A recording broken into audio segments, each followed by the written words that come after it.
Good morning mga guys. Ito ang lulutuin natin ngayon mga guys. Saba. Ito siya. Ito mga guys, yung saba, ayan Yan ang lulutuin natin ngayon. Tsaka lalagyan natin ng pechay. Ito yung kanyang mga ingredients. Tama ba yung mga ingredients nito mga guys? Kamatis, sibuyas, bawang, tsaka paminta mga guys. Ayan Yan ang kanyang mga ingredients. Tama ba yan mga guys? Tara, iluto na natin. Ayan mga guys, nagisa na natin yung bawang, sibuyas, saka kamatis. Ayan, nilagyan na natin yung Hokkaido. Ayan, may paminta na rin yan mga guys. Ayan na. Medyo luluto-lutuin muna natin yung Hokkaido para hindi siya malangsa mga guys. Tapos ilagay natin ng yan. Lagyan natin ng tubig, tapos lagyan na natin pechay mga guys.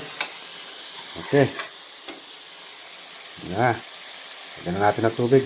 Ayan na mga guys, kumukulo na. Ilalagay na natin yung pechay mga guys. Ayan Kulong-kulo na yan. Ayan napakasarap nito mga guys. Saba, may mackerel. Napakasarap nito.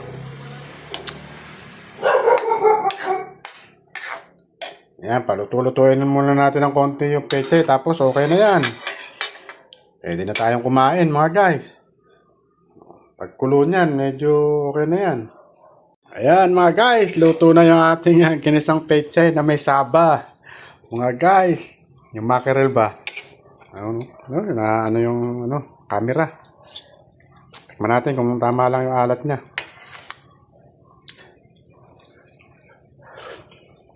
Nako, grabe, napakasarap mga guys. Pwede na tayong kumain mga guys. Tara na, almusal na tayo mga guys. Ito na yung Ito na yung ginisang pechay na may saba mga guys.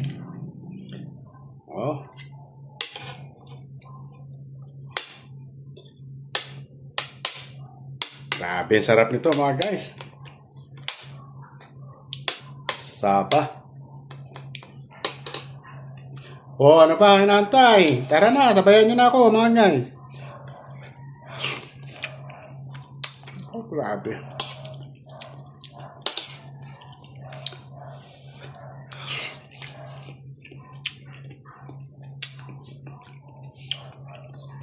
Mainit mga guys.